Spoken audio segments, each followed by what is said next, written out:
Hi, I'm James McGuire, editor of Datamation, and today we'll be talking with 6 enterprise IT vendors to see what's new and emerging in tech today. We'll give each vendor about 5 minutes to sort of talk about their product, why it might make a difference to your company. And rather than introduce everyone here at the beginning, let's just go ahead and start from the top and we'll go right through it. Again, just a few minutes for each person.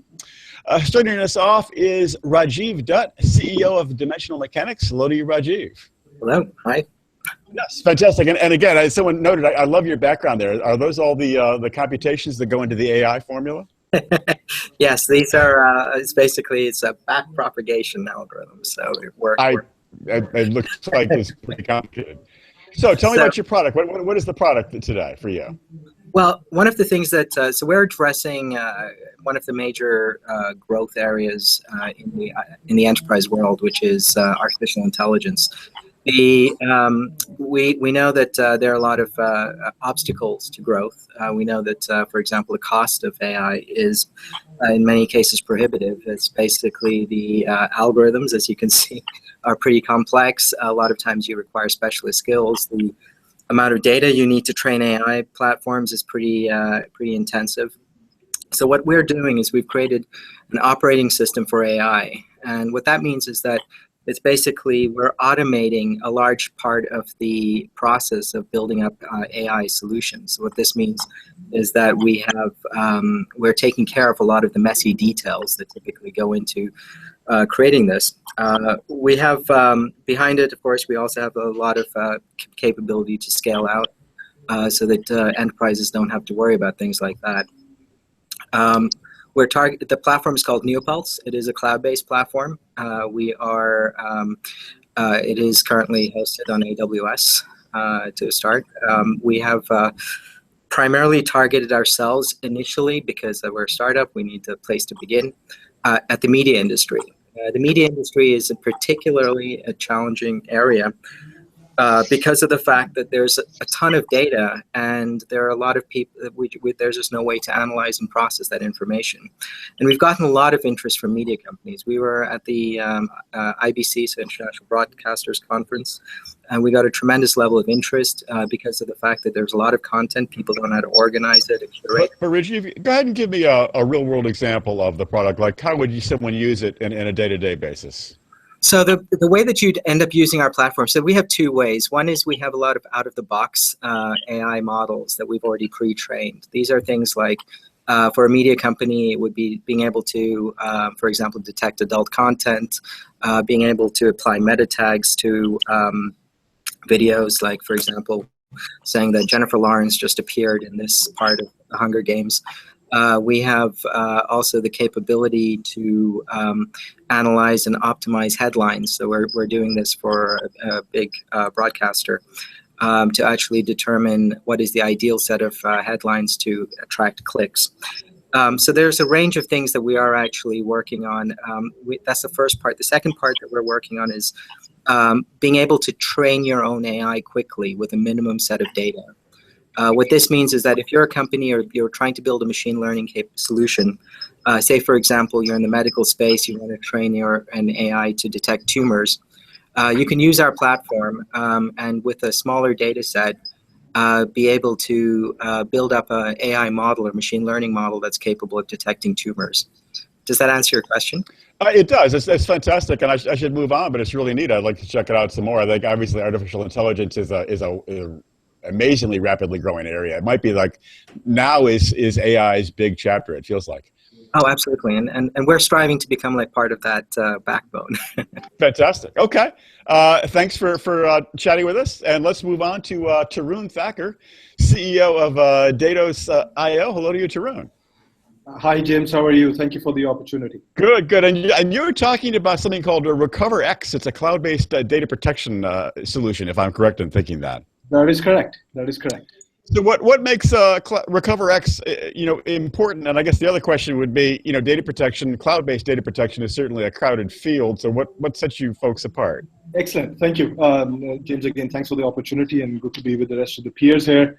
Absolutely, Rajiv talked about a pretty exciting in a space like AI and machine learning. We're on a completely other end of the pendulum with backup and recovery. And really, if you look at that space has not been innovated for the last 25 years.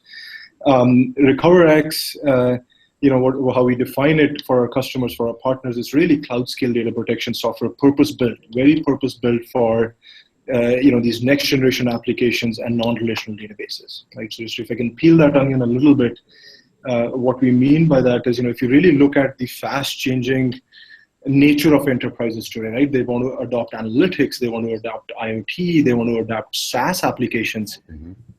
These sort of more true applications, as Gartner calls them, reside on sort of non-relational, massive, scalable databases like a Cassandra, like an Amazon DynamoDB, like an Apache HBase.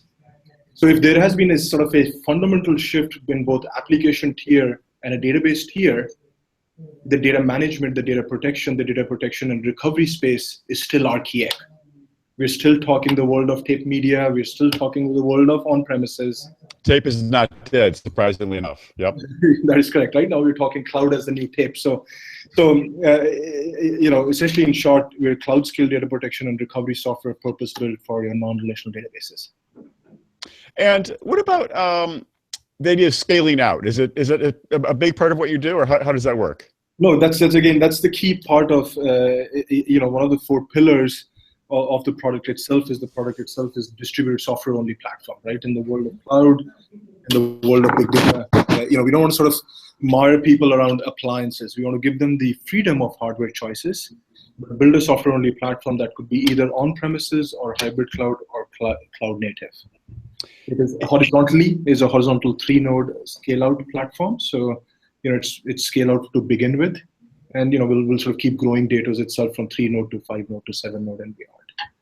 Is it geared more for the SMB market or for the larger enterprise market? So, our first early adopters, again, good question, where we're getting a lot of success is actually by enterprise customers who are really sort of, again, adopting these either e-commerce applications on cloud infrastructure. You look at where MongoDB or Cassandra or Apache HBase has been successful. And these are public case studies. All of eBay.com runs on MongoDB. Your ADP, your Intuit, your Carfax, these are all public case studies. All of these big, large enterprise accounts who are onboarding, non-relational databases, which were non-existent 8 years ago, right? And so very much enterprises. Uh-huh. And I was reading about you, and I came across the phrase semantic deduplication. I know that obviously dedupe is a huge part of enterprise storage, but talk to me about semantic deduplication. How does that play a role in RecoverX? Thank you for the curious eye there, James. I'm always curious. I know so little. I've got to be curious. So if you really look at, again, deduplication, you're absolutely spot on. Data domain, which is where I come from, it really is considered the godfather for sort of coming up with deduplication, inventing that technology for the world. And then you had Nimble and all the other players like Pure Storage who have invented or sort of innovated in that space, semantic deduplication, and invented it for your non-relational / cloud databases. And what we mean by semantic deduplication, it's not a fixed length or a variable length deduplication about data stores that are keys and values, right? To give an example, James lives in Boston. Boston is where James lives. It semantically means the same thing. James lives in Boston. Right. But it can be represented either James lives in Boston or Boston is where James lives. Semantically, it could be presented in a different form. Values. How do you go deduplicate a data set such as the one that we just described? And that is where half of our IP is. Excellent. Thanks a lot for speaking with us. Of course. Thank you. Thank you for the opportunity. You might want to mute your microphone because we're getting a lot of feedback. But let's move on to Erwin Menard, President and Chief Operating Officer of Scality. Erwin, how are you doing today? Hi, how are you? And thanks for the opportunity. Good. And you are talking about the Ring. What for goodness sakes, what is the Ring? Tell us all about that. So the Ring is software, a software-only product that helps you building petabyte-scale storage systems on commodity hardware. So basically, we are a world leader in object and cloud storage, and we give you, as a service provider or as an enterprise, a similar secret sauce to the one that Amazon, Facebook, or Google have developed for themselves. So a software running on commodity hardware to build petabyte-scale capacity storage. That's really, I don't want to interrupt you too much, but the idea of like software running on commodity hardware is very much, the last few years, that idea has took off like a storm, has it not?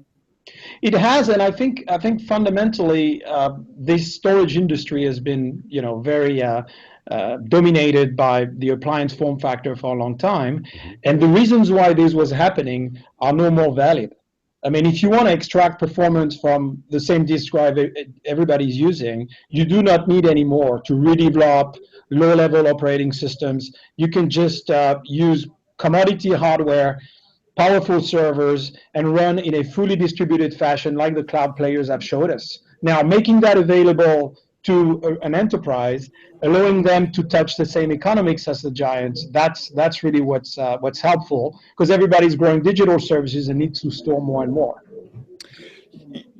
So the Ring, and the one thing I found really interesting is that it enables, according to your website, 100% data availability and zero downtime. And I know that so many vendors will talk about multiple nines, 99.999. You're actually using the figure 100%, which is kind of shocking. How do you get to 100%?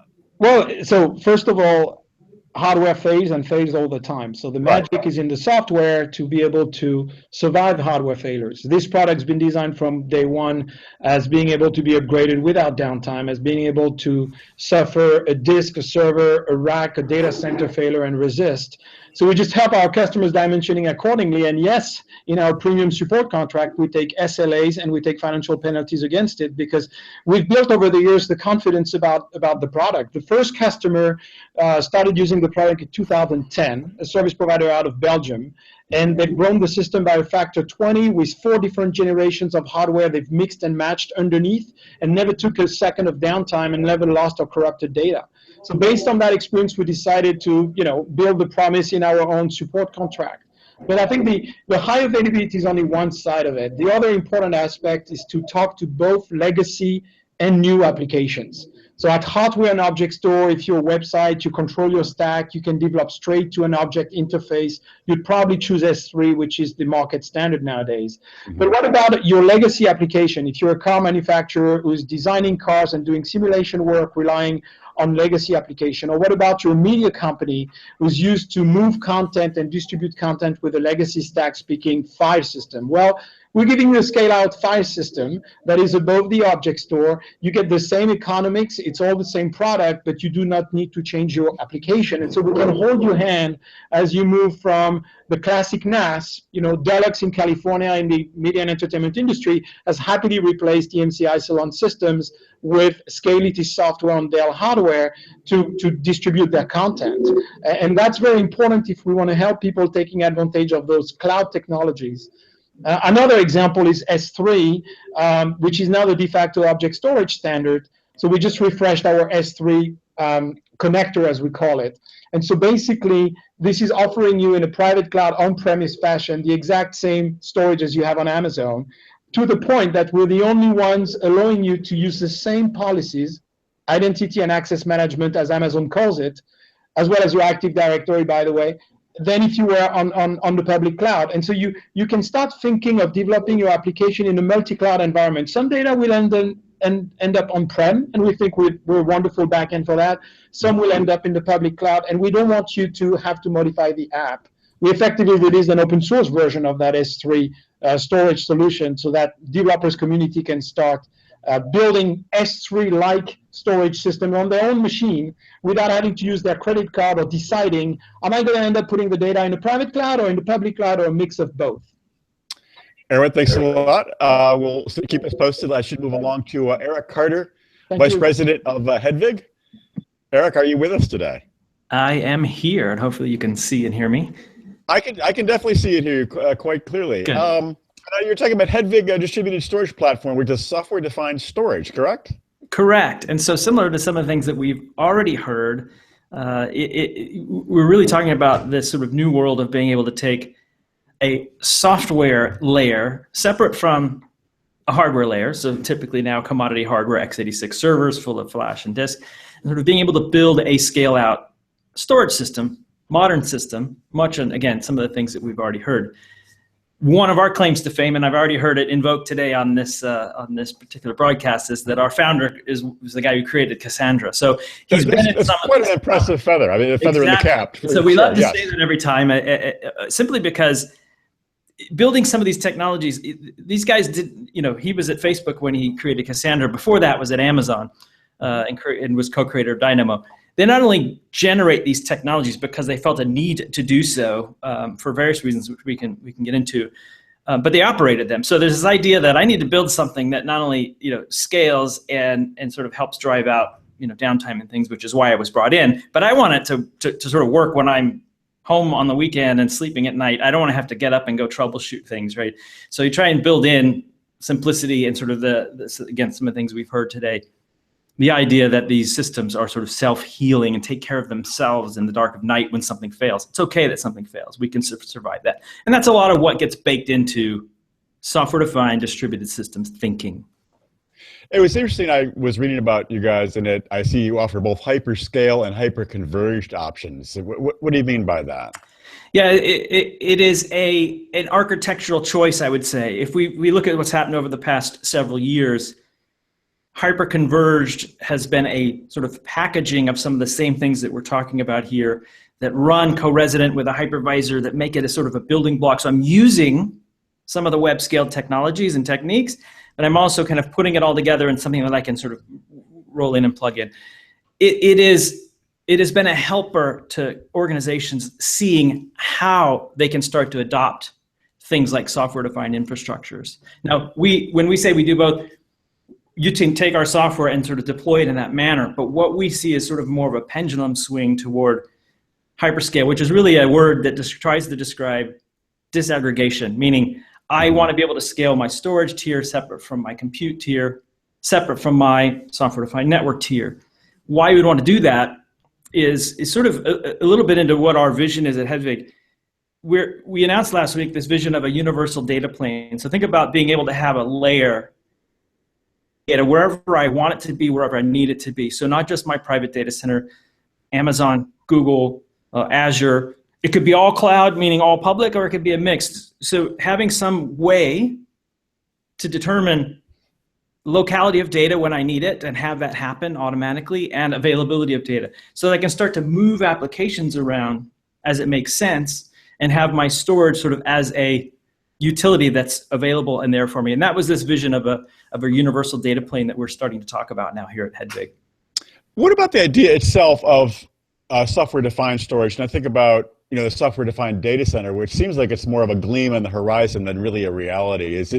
I mean, 6 months ago, I thought to myself, well, software-defined is still in its infancy. It's still accurate here in late 2016 that software-defined is still very much a toddler?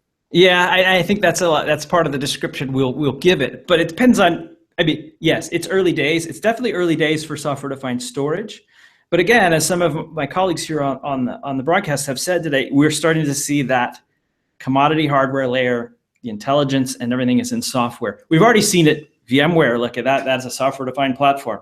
We're now seeing Docker and containers, and part of what we're trying to do at Hedvig is the kind of a philosophy that says, any workload, any cloud, and any tier, so that you can have a single storage solution that helps you service whatever the workloads you may have, because everyone is sort of marching toward this sort of digital strategies. I want to have apps that sort of get me ahead of my competition. I need everything to be fast. And how do you do that? You can't do that with traditional storage and traditional stacks. You can start to do that when you adopt some of the techniques, again, that folks like Avinash have helped pioneer. So it's really interesting times, early times, which is goodness. There are no shortage of us sort of in this space, and we're all eking things out. There's lots of white space, but it seems like every enterprise we encounter have some sort of commodity strategy going, and we're there to help have those conversations. I'm quite sure, a growing area. So thank you very much. Great. Thanks for talking with us. Next up is Yaron Haviv, founder and chief technical officer of Aguazio. Yaron, are you there? I see you've got your microphone muted. And now I see, oh, there you are. Okay. Now I see two of you, but your second one, your microphone is also muted. So you need to unmute your microphone. No, we see you, but we see only silence. And unless we can lip read, that probably wouldn't be too much.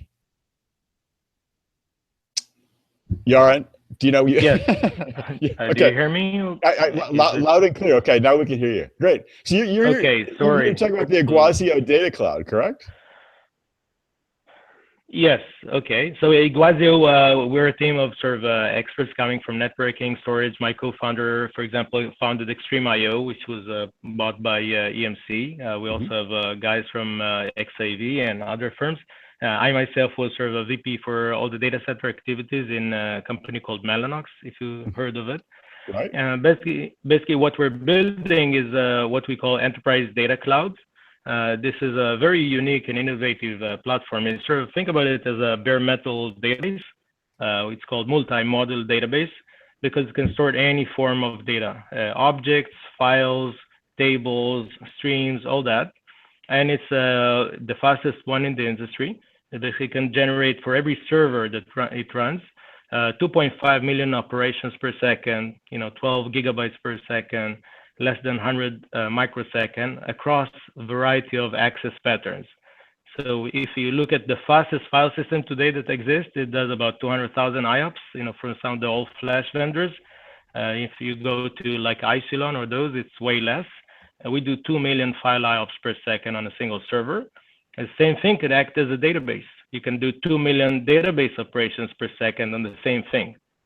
And this thing is managed as a platform as a service with very high decoupling between the API layer and the engine. So we basically provide all the Amazon APIs. We provide S3, Kinesis, Dynamo, a bunch of others. We have native integration with things like Hadoop and Spark. So this platform allows organizations to basically build sort of unify their data around a data lake. It also has a notion of a layer 7 firewall within the data layer. So every data that goes in and out basically gets fully classified. And you could determine even at the level of column or field or content, what is going to happen with the data. What about the idea of the Internet of Things? I was reading about you, and it seems like there's somewhere that you actually facilitate IoT. How does that work out? Yes, I actually just had a session on real-time IoT here at Strata.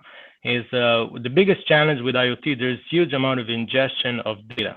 Okay, lots of small data, all the traditional storage, including some of the, all the software defined and all that, they're basically block and file. Every time you need to open a file, that's a very heavy operation for our file system. That's why in those cases, people use like object or more of NoSQL solutions. And again, you need to ingest millions of operations per second. We're the only ones today in the industry that can take a server and ingest so many millions of operations per second, but also have full deep classification of the data, so guaranteeing security. Some of those IoT devices will be in pretty sensitive locations, including power plants and other things. You don't want to have someone hack them. So the combination of being able to stream this data from all the sensors, understand the context, secure it, and on the other side, being able to analyze it by tools like Spark and produce offloads. We have very unique offloads for things like Spark because we're sort of a database by heart. And then, for example, when you run Spark on us, all the query primitives are being offloaded to us, and we can accelerate Spark by about 100x. So, use a lot less servers to do the job, and on the same time, basically create more real-time insights from the data. And you may have covered this, but I wasn't totally sure what your relationship with AWS and Azure. Are you in cooperation with them or competition with them? It's sort of a competition because we're the only ones today that serve in the on-prem space that deliver a real alternative of a data platform as a service. Think about Amazon. You don't think about infrastructure. You don't think about disks or LANs or those kinds of things. You have portals which are self-service. And a guy could just go and create his own data related stuff. And that's how our system works.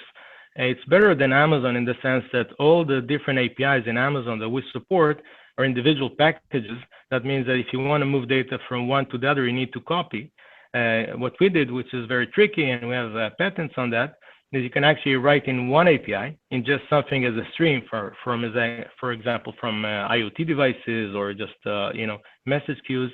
And you could read the same data from a different model, like a table or a file or an object. And, some people say, if you do different models, you're probably not as good on one versus the other.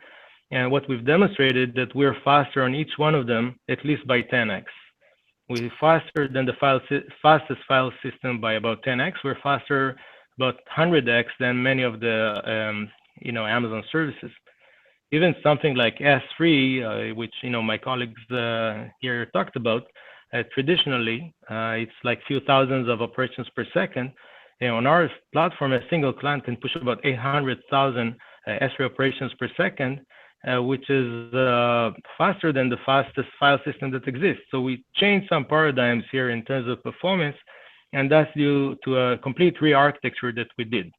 We don't have block storage underneath. We don't have file system. It's sort of think about a bare metal database that can actually store files within it. So if you want, you can actually run a SQL statement saying, give me all the files from Joe from the last week. I'd say sounds good. I do need to move on, but I very much appreciate it. Keep us posted. Thank you. And you may want to mute your microphone now because I know sometimes there might be feedback. But no problem. Sorry. Last but certainly not least, Joe Nagy, VP of Sales from Zetta. Joe, how are you doing today? I'm well, thanks. How are you today? Good. And you were talking about something called the Zetta Disaster Recovery System, if I'm correct in that. That's correct. Yeah. So about a few months ago, we added to our data protection solution a disaster recovery solution. So Zetta's been around for about 9 years, and like the rest of the gentlemen on this group, our founders have some pretty storied backgrounds. One created the web cookie. They all met when they were at Netscape, and all our patents around speeding up transmission of data from a normal network up to the cloud, thereby eliminating the need for an appliance in the process. So we've been all cloud for since the start of our organization, and made it and added disaster recovery to that at this point. So I'll ask you a similar question. I know that cloud-based backup and recovery is a crowded field, a big field. What sets you apart in that field? Well, one of the funny things that sets us apart is really kind of our speed. I mean, we work with both the direct customers as well as managed service providers, and constantly hearing from managed service providers when they test our solutions that they don't bother with the throttles because they haven't had a need to, and we're the only ones that so far that have been able to bring down their systems. And then they quickly, either recognize the fact that they need throttles, or they call our 24/7, 365 engineering support and say, "Hey, what's going on? Throttle it back, and we'll be just fine." Well, I guess that's the thing. I think about one of the headaches of cloud-based backup is moving things over the internet. You have some fancy way of doing that? Well, yeah, that's where our patents are all around speeding up WAN conversion, as well as instead of doing deduplication, we simply move the differentials around. And so that's where all the patents round up. And so we've been able to kind of eliminate the traditional bottleneck that you would find in moving things around. Now, if you have a client, if you're an MSP, or if you're a direct customer yourself and you're on two cans and string, we generally run into the same issues that everybody will. But for the most part, we've eliminated that. And if some of our clients have found that, believe it or not, that backing up to the cloud can be faster than backing up to a LAN-based system. Oh, okay. And what about the MSPs, the managed service providers? How are you working with them? Well, generally what we're doing is they found it very valuable to, as well as direct customers have found it very valuable when they have more geographically dispersed data sets. So we're a really affordable option. It's very easy to set up. And the fact that there's no appliance required allows us to put the system pretty much anywhere. It's all software based. And so as an MSP, that's great, because if you're using a solution and you're trying to get into recurring income rather than typical break fix, you really don't want to have, if you've got hardware out in the field, which one's going to break? The one farthest away. What time is it going to break at 2 a.m.? And so if you're charging on a monthly basis, you end up blowing up that month's profits if you end up having to go out and fix something. So you've got a minute or so left, Joe. What do you think really matters about Zetta in terms of making it different? Well, I think what really matters about us is the ability to for instance, we have a hotel chain that just signed up with us, and their ability to store their data in the cloud, provide a server image back, and then also have a disaster recovery solution for things like the reservation system or the key system that basically turn a hotel, turn a building full of rooms into an actual hotel. The ability to protect their entire business, whether it's data or whether it's applications that they're running and how important those applications are, is really something that we offer folks. Fantastic. And I thank the six of you, actually. So much good stuff. Just really, that is what's happening in enterprise IT today. I will edit this lightly, and I'll send you all the link. We can tweet about it. But I very much appreciate the six of you sharing your products.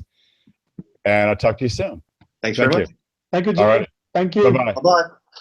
Thanks.